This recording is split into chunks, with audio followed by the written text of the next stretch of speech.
Hai semua, semoga semua dalam keadaan sehat dan bahagia. Kami kelompok 6 akan menceritakan sejarah kerajinan tangan. Keterampilan tangan dan fungsi untuk mengolah bahan baku yang sering ditemukan penggunaan menjadi benda-benda yang tidak hanya bernilai pakai tetapi juga bernilai estetis. Pekerjaan atau kegiatan ini disebut sebagai kerajinan atau kria. Hasil karya bisa menunjukkan banyak pengetahuan dalam seni rupa murni, usahakan seperti cara mematung atau mengakir untuk menghasilkan produk. Tetapi tetap dengan tidak terlalu berkonsentrasi kepada kepuasan emosi, seperti lazim terjadi misalnya pada karya lukis dan patung.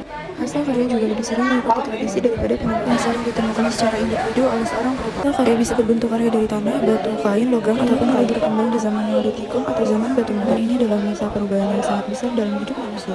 Perubahan ini tampak pada kehidupan manusia yang berpindah dari mengumpulkan makanan menjadi produksi makanan. Manusia tidak lagi berpindah tempat tetapi menetap di satu tempat. Mereka telah mengenal bercocok tanam dan beternak.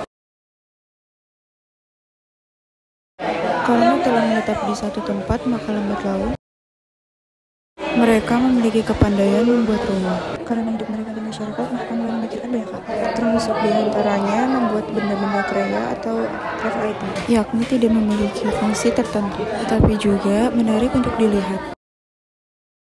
Pembuatan benda-benda karya ini menyertai pembuatan alat-alat baru yang merupakan warisan zaman Neolitikum dan zaman Mesolitikum.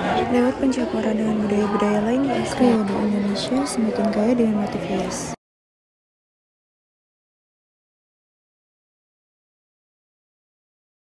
Perkenalkan, nama saya Aulia dari kelompok 6.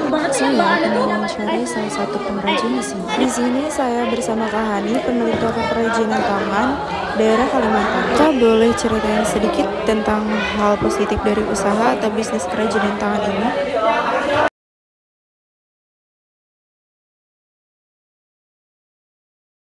Kenapa bisa ramah lingkungan, Kak? Karena kami menggunakan tanaman yang ditelantarkan. Tanamannya yaitu daun, kacang gondok, dan rotan. Tanaman tersebut dikeringkan lalu dibentuk dengan cara dianyam.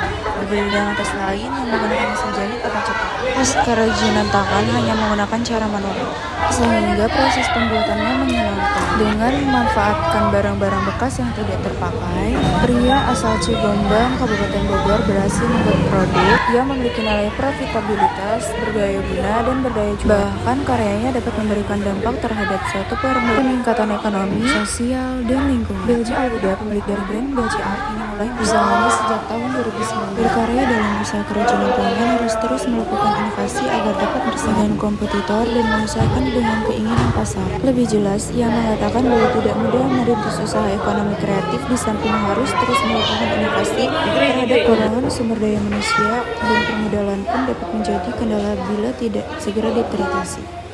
Sekian dari kelompok 6.